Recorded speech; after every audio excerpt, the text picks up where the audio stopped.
அனைவருக்கும் சிவ வணக்கம். இன்னும் சற்று நேரத்தில் நம்ம ஆங்கில புத்தாண்டு பிறக்க போகுது.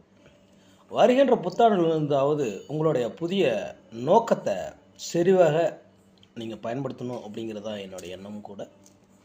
இறையார்கள் கண்டிப்பாக அனைவருக்கும் கிடைக்கணுங்கிறதும் கூட என்னுடைய பதிலும் பிரார்த்தமும் கூட.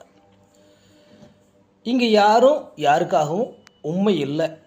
மெய்யாலுமா அப்படின்னு கேட்டால் மெய்யாலும் இங்கே யாரும் யாருக்கு கிடையாது.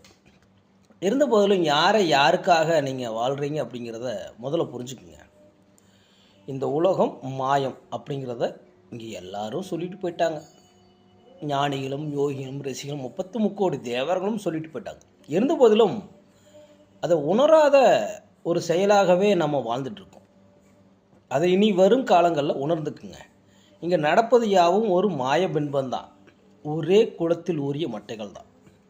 இது அனைத்துக்கும் சாரும். ஆன்மீகமானாலும் சரி, அறிவியல் ஆனாலும் சரி, அரசியல் ஆனாலும் சரி, பொழுதுபோக்கானாலும் சரி, யாவுமே இங்கு முடிவெடுக்கப்பட்ட பின் கேட்கப்படுகின்ற கேள்விகளுக்குத்தான் நீங்கள் பதிலளிக்கிறீங்க. யாரோ எங்கோ அமர்ந்து பதிலை கொடுத்த பிறகு கேள்விகள் தான் கேட்கப்படுகிறது. அதற்காக மட்டும்தான் நீங்கள் ஓடிட்டுருக்கீங்க. உங்கள் வாழ்க்கைக்குள்ளே நீங்கள் உங்களுக்கு பிடித்த வாழ்க்கையோ நீங்கள் வாழ்கிறீங்கன்னு கேட்டால் கண்டிப்பாக இல்லை அப்படிங்கிற பதில் மட்டும்தான் இங்கே மெய்யும் மெய்யாலுமே. என்னடா மெய்யாலுமே அப்படின்றன்னா, மெய்யாலுமைங்கிறது தான் தமிழ் வார்த்தையும் கூட. ஆகையால் நீங்கள் உங்களுக்காக வாழ ஆரம்பித்துக்குங்க. யாரையும் சார்ந்து சார்போடு வாழாதீங்க.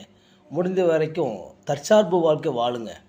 அதுதான் உங்களுக்கும் உங்களை சார்ந்தவங்களுக்கும் கூட நல்லது. நீங்கள் நான் ஒருத்தர் நம்பி இருக்கிறேங்க அப்படிங்கிற ஒரு இடத்துக்கு போகிறீங்கன்னா கண்டிப்பாலும் யாரையும் நம்பாதீங்க. இந்த 2026 யாரையும் சார்ந்து வாழாமல் ஒரு வாழ்க்கை தனித்து வாழ்ந்துருதுங்க. அதுவும் கூட உங்களை வாழ வைக்கும். நான் யாரையோ சார்ந்து வாழ்கிறேங்க அப்படிங்கிற இடத்துக்கு போகும்போது கண்டிப்பாக உங்களை வாழ வைக்காது. அது உங்களை பலவீனப்படுத்தும். பலமாக்காது, பலவீனப்படுத்தும்.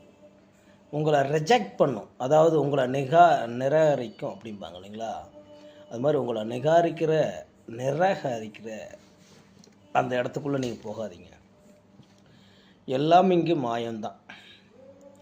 மாயத்துக்குள்ளே இருந்துக்கிட்டு நீங்கள் மாயத்தை உணர்ந்துட்டா உங்களுக்கு தேவையான அனைத்தையும் கிடைத்துரும். கண்டிப்பாக யாவும் கிடைக்கும். வளம் நலம் செல்வம் பேர் புகழ் பகல் எல்லாமே கிடைக்கும். ஏன்னா பகல் அப்படிங்கிறது வெளிச்சத்தை சொல்லுவாங்க. என்னடா பகல்னு சொல்கிறேன்.